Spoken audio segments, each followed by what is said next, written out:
Welcome everyone. And like she had mentioned, I am a beloved friend and a yoga instructor and a coach and so on and so forth. I'm not a doctor, so I'm not going to give you any medical advice. Everything that I speak about today is really meant to allow you to take something, one small piece, and incorporate it in some form or fashion based on my own experiences as well as research and all of that. So I am going to share my screen. I'm going to also figure out how I can get my chat up as well to see it at the same time. But Laurie, also feel free to stop me. Yes. So go ahead and write any questions while she's going in the chat. So at the bottom of your screen in the middle, there's a chat button. And hi, Bruce. Welcome back. He was here last night. So yeah, just feel free to chat any questions in the box. If you're on Facebook, write something in the comment and we'll get to you when she's done speaking. So thank you, Kristen. Okay. So first I'm going to share and just introduce myself so you have some background as to why I do what I do and how this all comes about and connects to sleep. So yes, I have a day job. I am an executive. I'm the VP of Student Services at University of Phoenix. Absolutely love what I do. You'll understand why in a few moments. A second job for me, I'm also known as One Happy Health Coach. I like to call myself a holistic coach because I really don't help people just lose weight or just work on work-life balance. It really is holistic in whatever it is that you might be doing. And quite honestly, a lot of it has to do with mindset and how you shift your mindset to help serve yourself. And then my most beloved job is I'm a blessed boy mom. I need to update that picture because he's got longer hair than I do right now. And he's 16 going on 17 here in less than a month. We're going on like 2 weeks. He'll be 17 years old. And so when I think about mind, body, soul, and sleep, I think about something that I like to refer to as how we do one thing is how we do everything. And so it doesn't matter if one area of your life is thriving. If one area starts to work well, it transcends and starts to move into other areas of your life. Likewise, if there's one area of your life that starts to take a downturn, then other areas of your life start to take a downturn.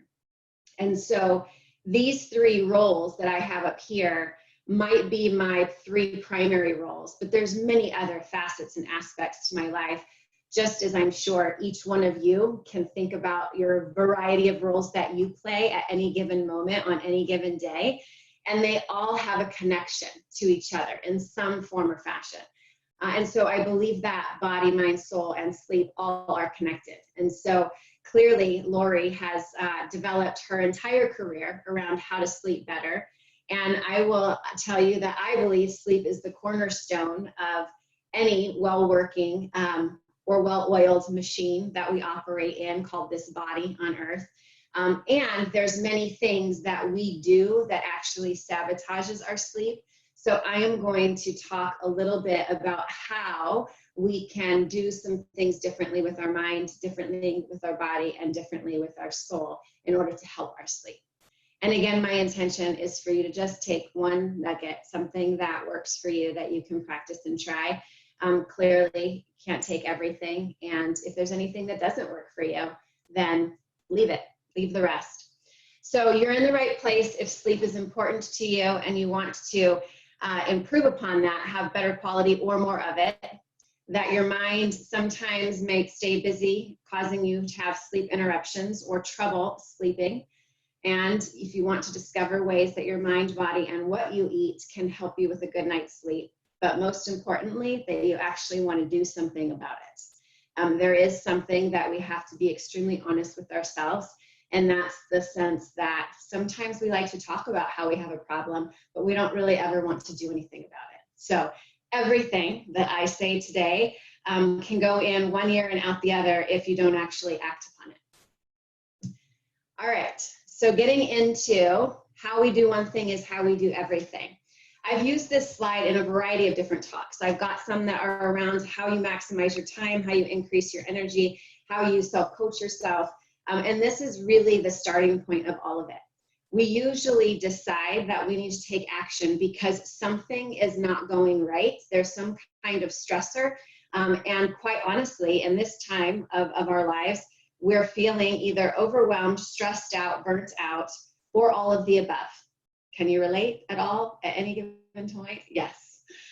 So once we start to feel that burnout and once we start to feel the overwhelmed, it immediately begins to take hold of pieces and parts of our body, pieces of our mind, parts of what's going on physiologically, whether it's in our digestion, whether it's not in our stress levels.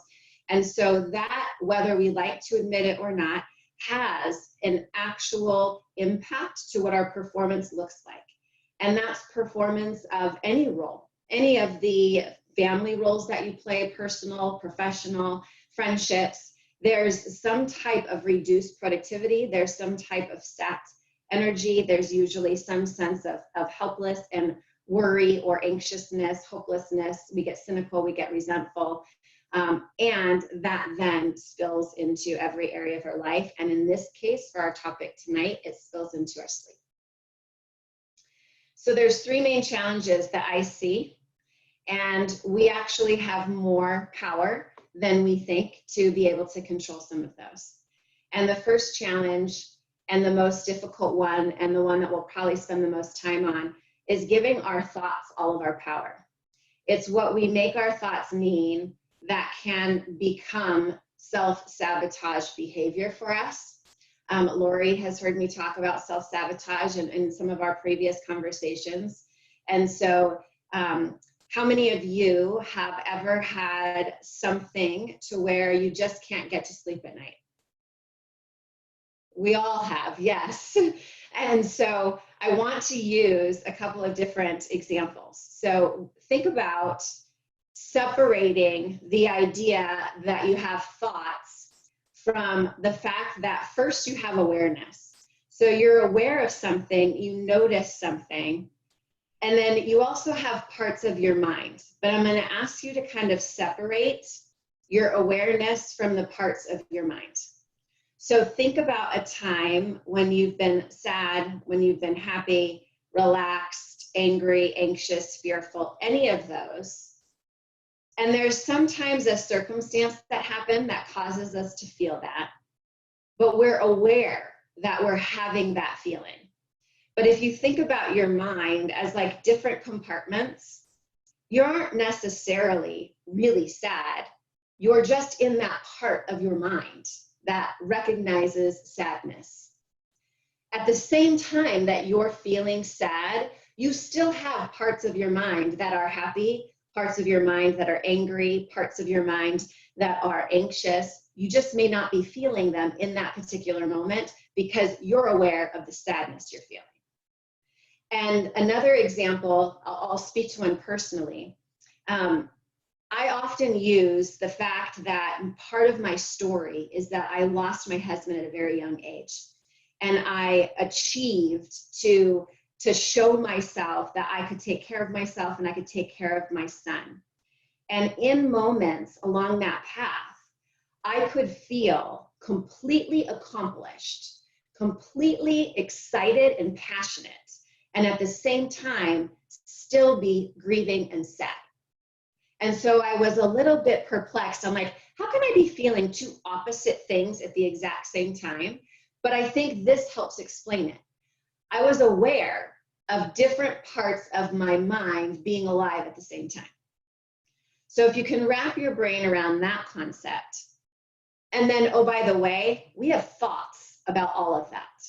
So I was feeling sad and grieving at the same time that I was feeling accomplished.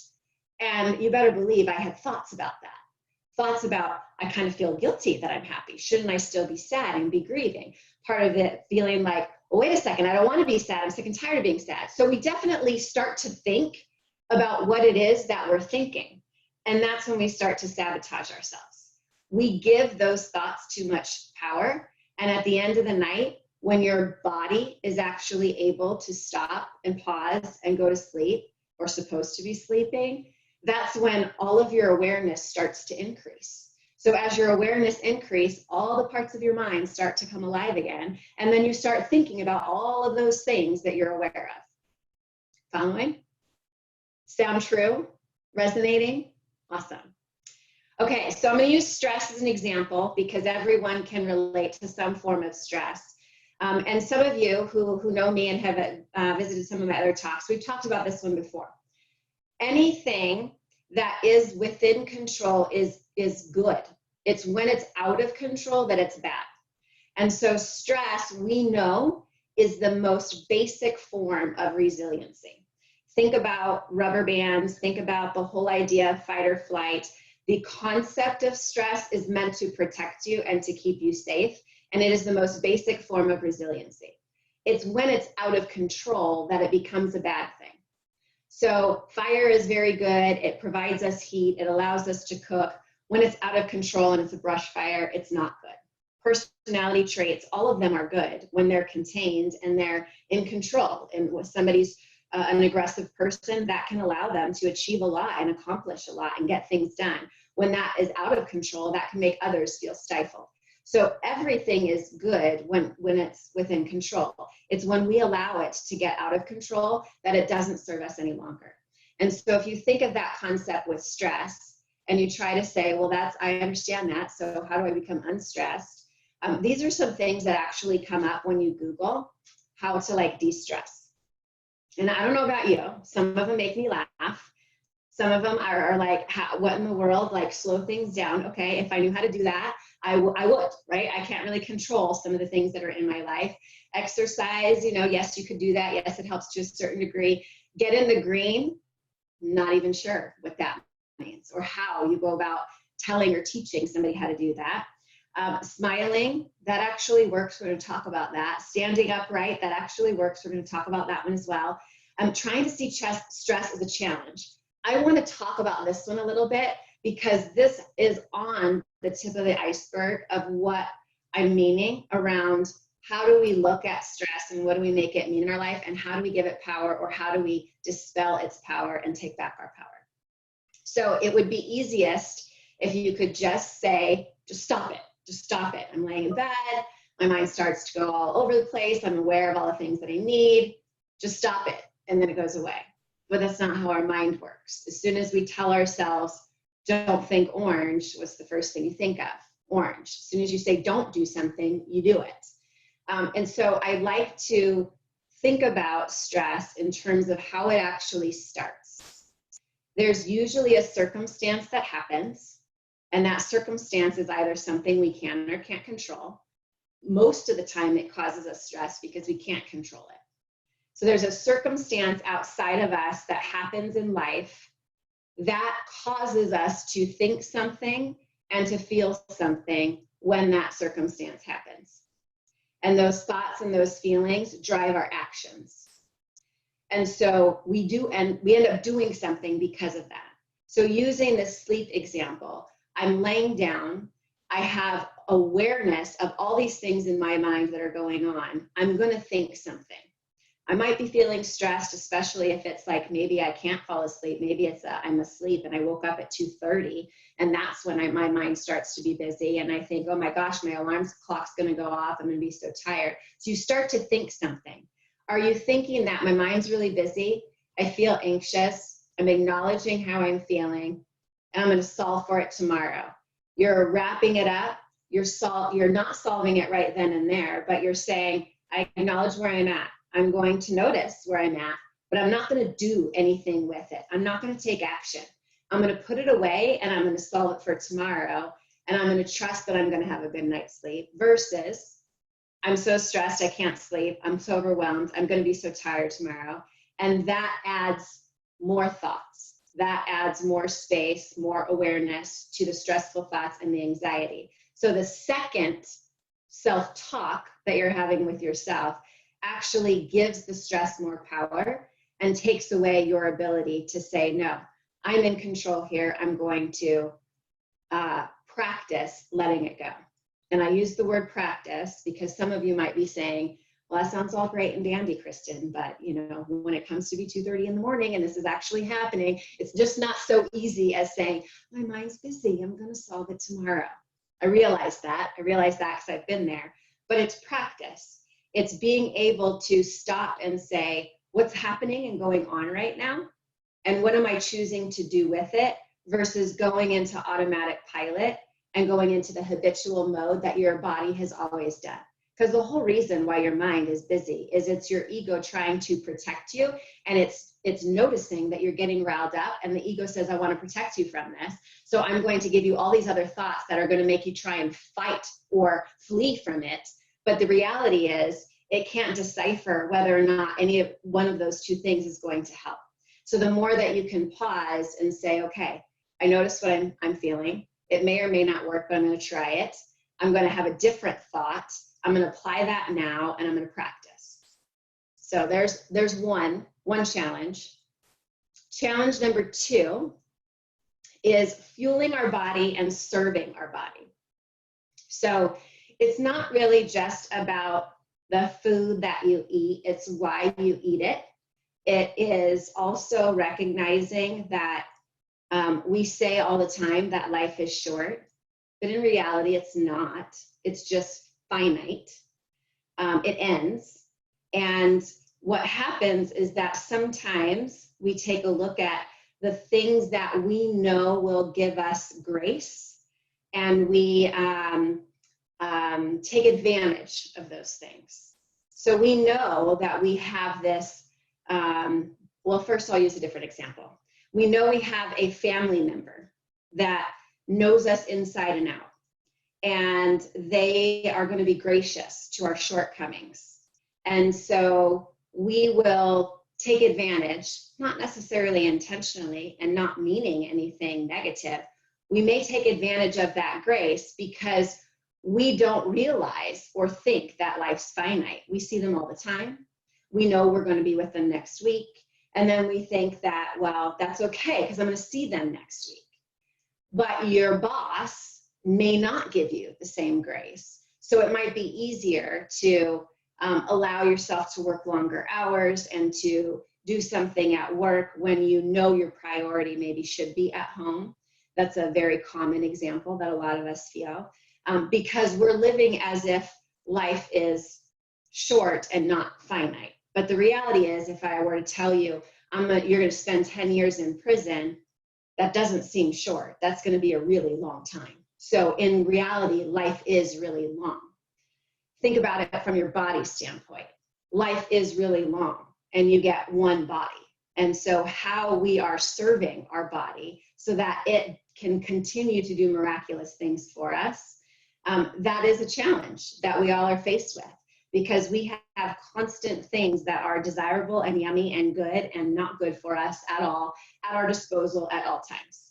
And if sleep is a value, and it's one that we believe we really need to ensure that we've got under control, then we have to make sure that we're fueling our body and serving our body, at least in a better way than it may be serving us now. And so when we look at what we eat, but also when we eat, we're going to talk about 6 things: blue light, alcohol, caffeine, timing, digestion, and nutrition. Well, alcohol and caffeine, we won't spend much time on because it's a little bit more well-known, but we'll talk a little bit about it. Blue light is all the things with your computer, your phones, your TV. It is a disruptor to your melatonin production, which is the natural part of you that helps your body know that it's time to go to sleep and it's time to shut down. And so cutting back on that for 2 to 3 hours before bed can be huge. If you can't do it for 2 to 3 hours, 45 minutes even. But noticing how much you have something with blue light in front of your face before bed.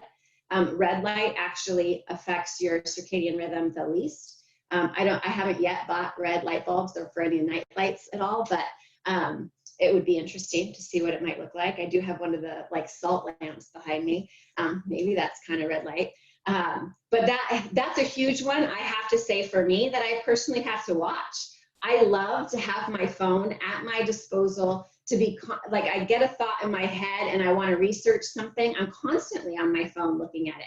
Or I'm realizing, oh crap, I need to order something, and I just put it in there on Amazon. And so it's very easy to have that blue light right in front of my face all day, even until I'm very ready to go to bed. And so that's one thing that I'm currently practicing.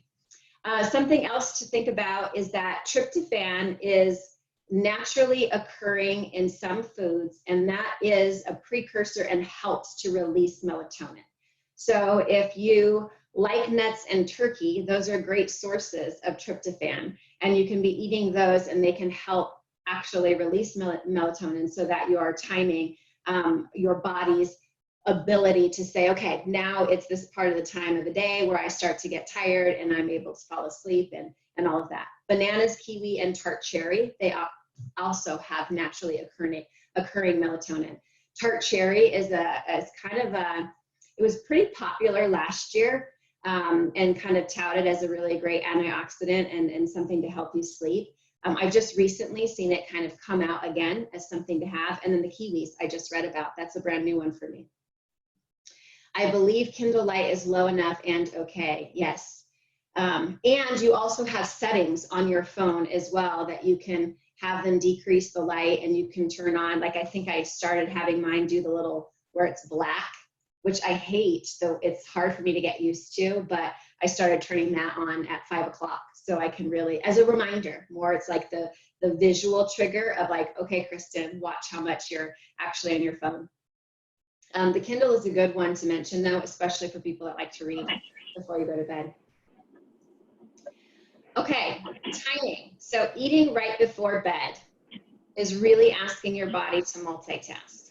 And so if you think about not only your digestion, but I'm also talking about your liver, is that your body works hard to digest food. So if anyone does yoga, it's kind of known that you shouldn't eat 2 to 3 hours before you do yoga. And the whole thought with that philosophy is that your body is moving into these postures, and you want all of your energy that's within your body and your systems to be reaping the benefits of that.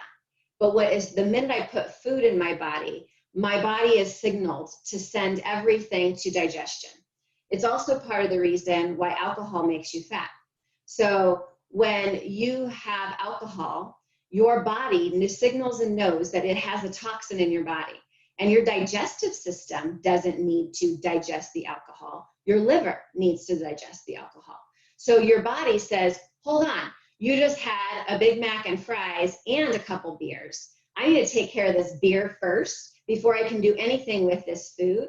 So your body actually slows your digestion to help get the alcohol out of your system. And then you end up having still all the calories, but not all the nutrients, and everything's malabsorbed. So if I eat right before bed, I might be satisfied, but my body is working really hard during a time that it's meant to slow down, rest, and rejuvenate.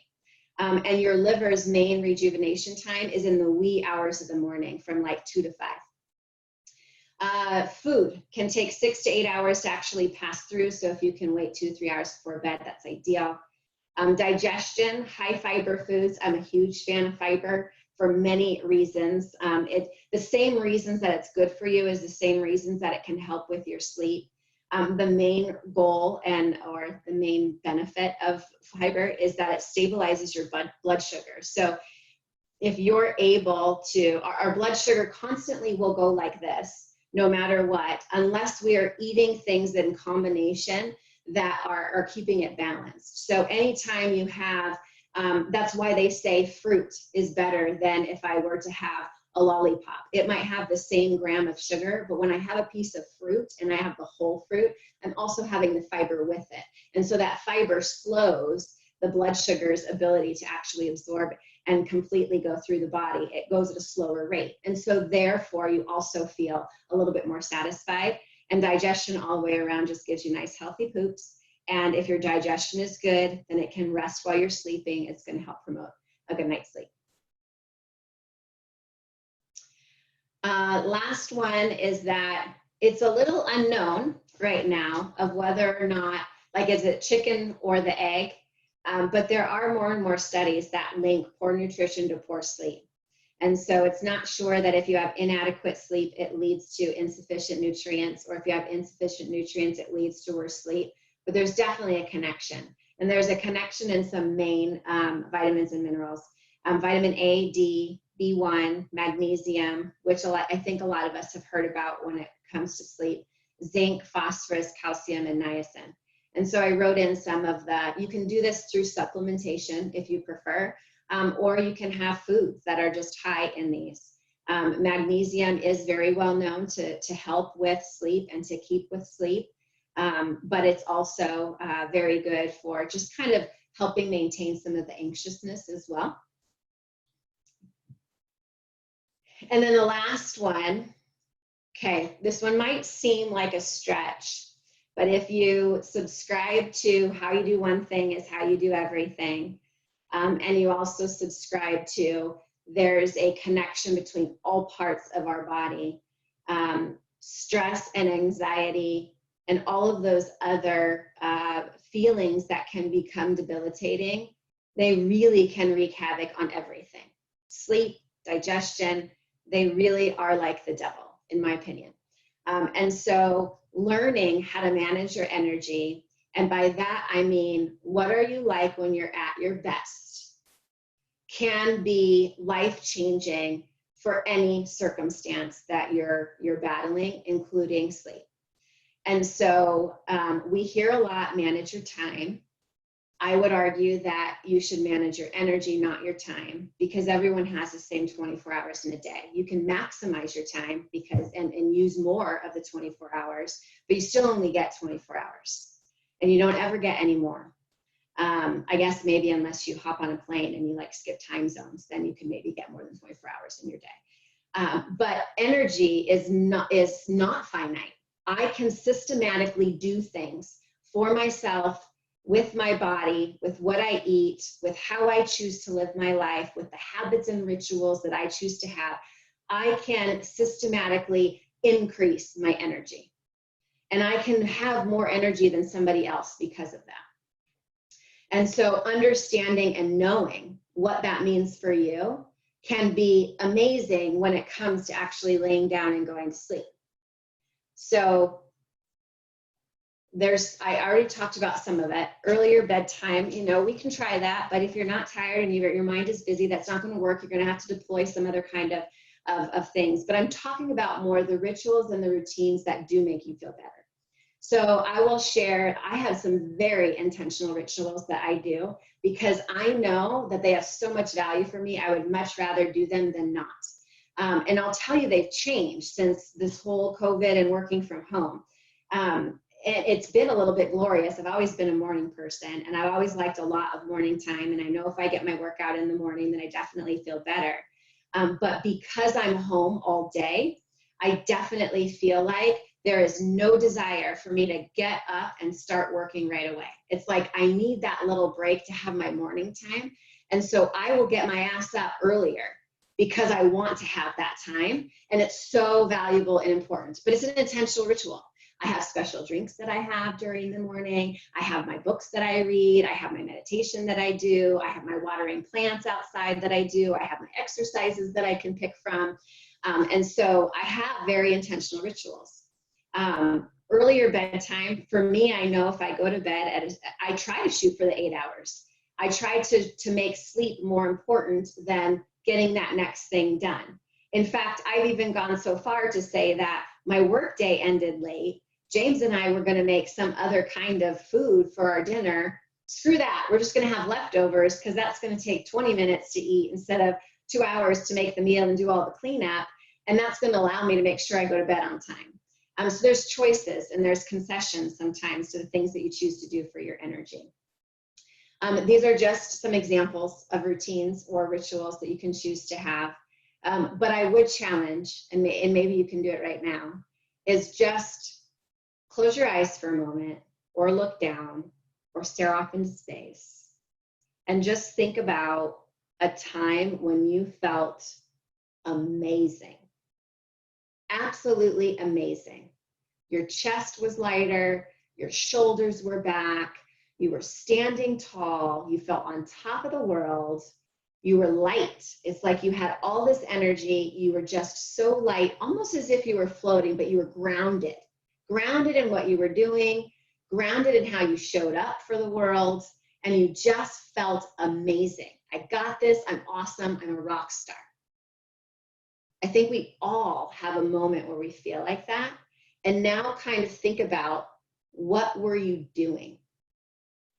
What were you like throughout your day? How did you interact with people?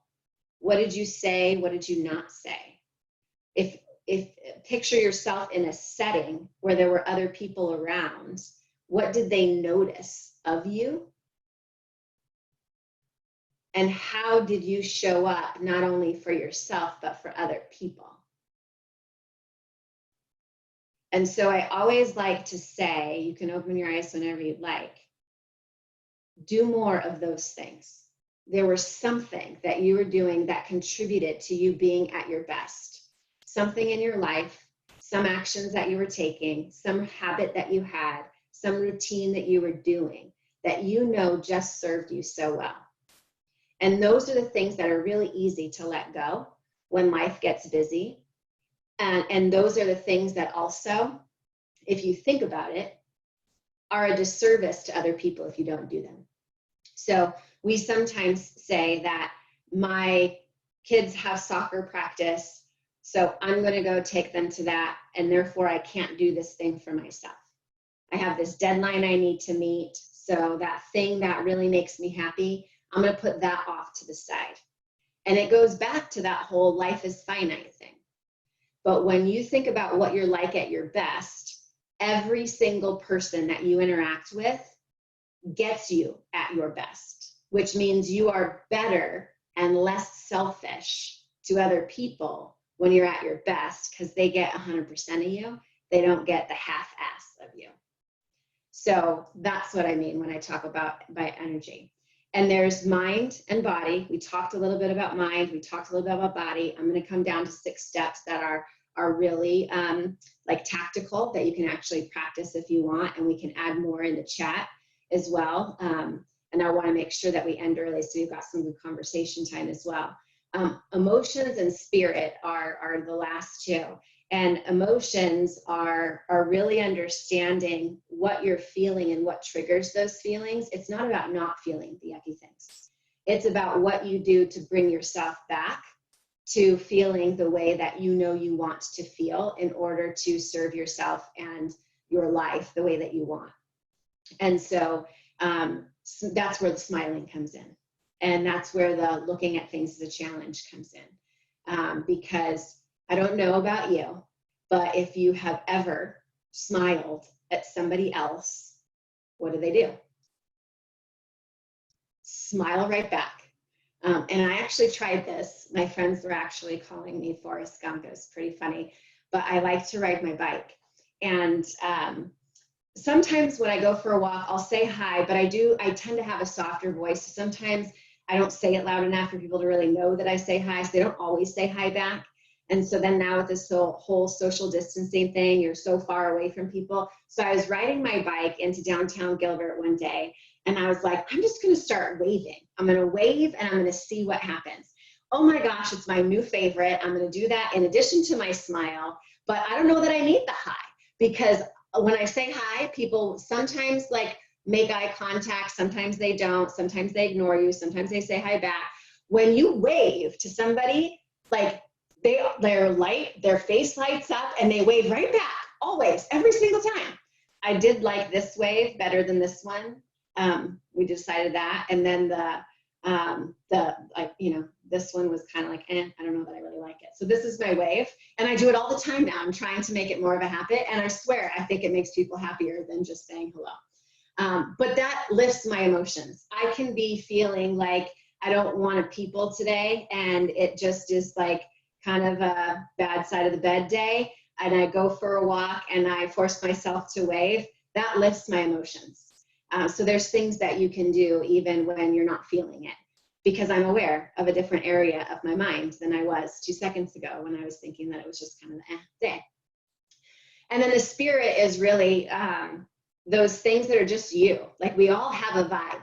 We all have like a uniqueness, the things that we love. You could even call them your quirks, you know, they're like the things about you that just make you you, and doing more of those things that bring that out. The things that like, man, my cup is so full. What is it that you do that makes your cup feel so full? And when was the last time you even gave yourself 5 minutes to do one of those things? And purposely and intentionally putting some of those in. And so you might be asking like, okay, I get this concept, but what does that have to do with sleep? At the end of the day, when you lay down to sleep, when your mind gets quiet is when it has the space to finally start to sort all the things out. So you're giving it also the space to sort out all the good stuff too. It's not just all this, you know, work, grind, focus, that it's trying to sort out. It's mixed in with, oh yeah, I remember that guy that I, you know, said hello to and he waved back and smiled. And I remember the gratitudes. It's keeping an awareness and a focus on an energy that's lifted up instead of energy that's being pulled down. And when you lay down and you go to sleep, there's a different rest there. You could argue with me whether or not that's true for you, but I believe it's to be true. Okay, so where do you start? Let's practice. Let's not be perfect. Let's not do everything, but just something that resonated the most. And so here are maybe 6 simple ways. I've given them throughout, but here is some repeated ones or different ones. The self-coaching.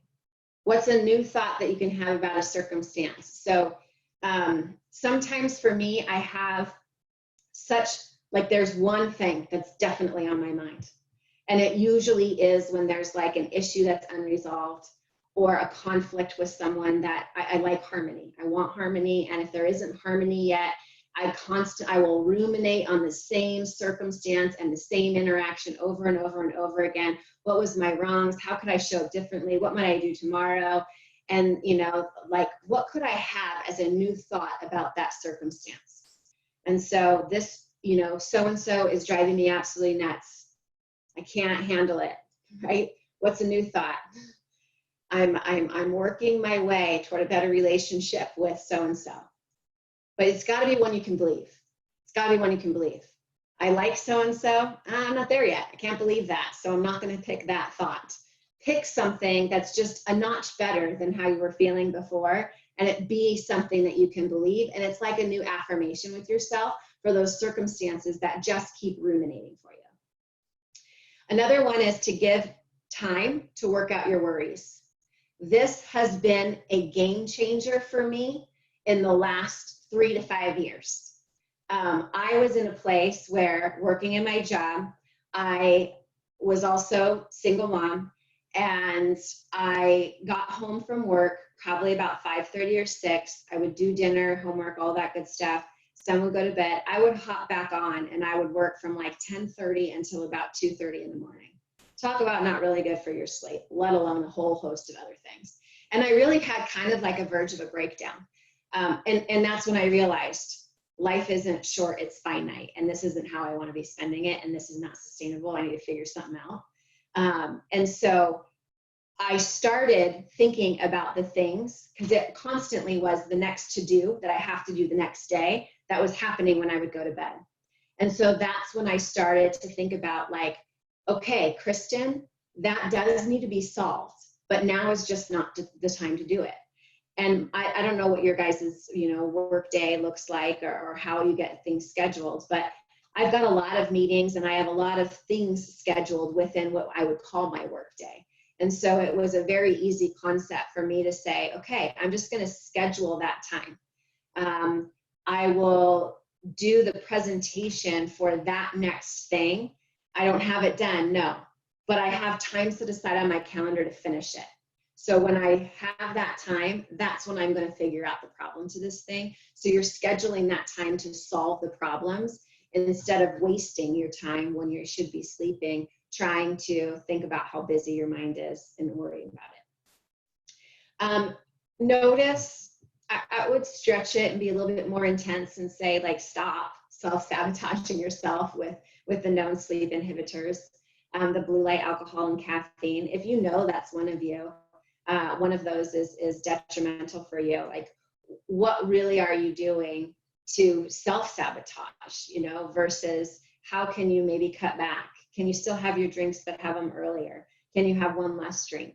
And then supplement and nourish yourselves with the food. We had some foods before. The tryptophan is really a good one. And then chamomile, peppermint, other decaf herbal teas.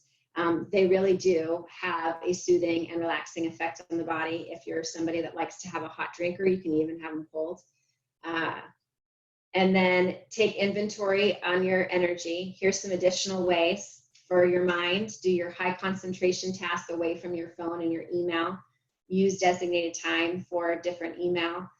Tackle the most important thing that you need to do every day, so it's not hovering over you and you're not procrastinating that, but you're knocking it out. I also like to say, just give yourself 2 minutes. If you know that you're self-sabotaging and you're procrastinating something and waiting till the very end, ask yourself, say, I'm just going to do it for 2 minutes. Just commit to 2 minutes, and by the time 2 minutes is up, you either have it done or gotten engrossed in it to where you're willing to keep working on it, or you've realized that it's really not that important and you're willing to put it off to a designated time. Diet, sleep, exercise, breaks throughout the day.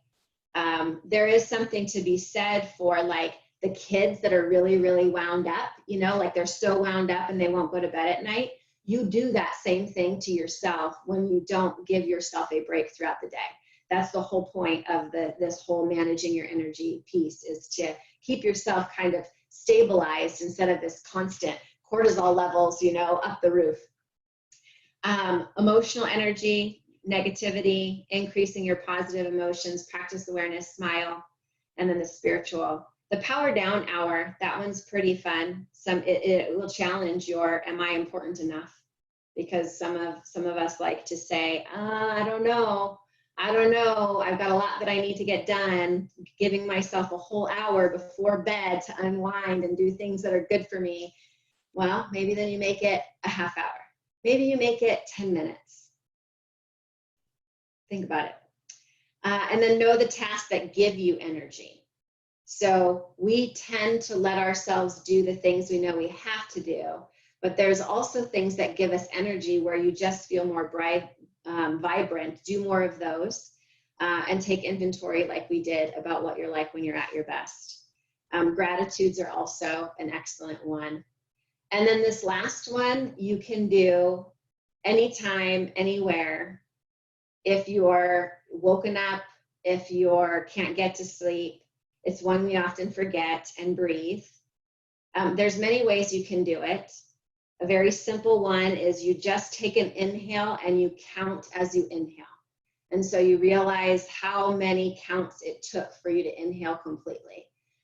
Usually it's anywhere between 4 and 7 for people. And then as you exhale, you try to double that exhalation. And so by doing it, does 2 things. First, if your mind's busy, when you count, kind of like the whole counting sheep, when you're counting your breath, the count actually gives your mind something to focus on, and we're not good multitaskers, so we can't focus on counting and thinking about something that's worrying us at the same time. But by doubling the exhalation, it also turns on the parasympathetic nervous system, which relaxes your body. So if you do that for even 2 minutes, it can put you into a state of calm. And that is a wrap. We've got a good 15 minutes perfectly. I don't know how I did that perfectly timed. Usually I tend to talk over. For any questions, comments, things that maybe you want to work on, whatever you'd like. I want to comment on the counting, if you guys don't mind. I'm certified in Yoga Nidra, which is a meditation for sleep. And one of the things that I learned was when you do the counting, you can pick, a number. For some reason, they choose 27. Kristen, have I asked you that? Why do they choose 27? I don't know. Usually it's always 21, I thought. Yeah. Anyway, and so what you do is, as you lay down to go to sleep, you count.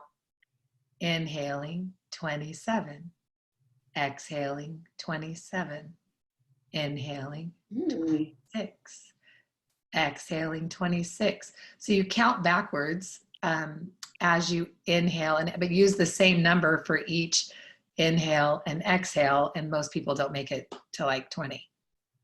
That's a good one. I'm going to try that. I'm going to add that into my. And then another one is if you're kind of artsy, close your eyes and picture yourself painting in cursive the word sleep. And so with the paintbrush, pick your color, S, and inhale, L. And picture yourself drawing or painting or whatever your art is, the word sleep.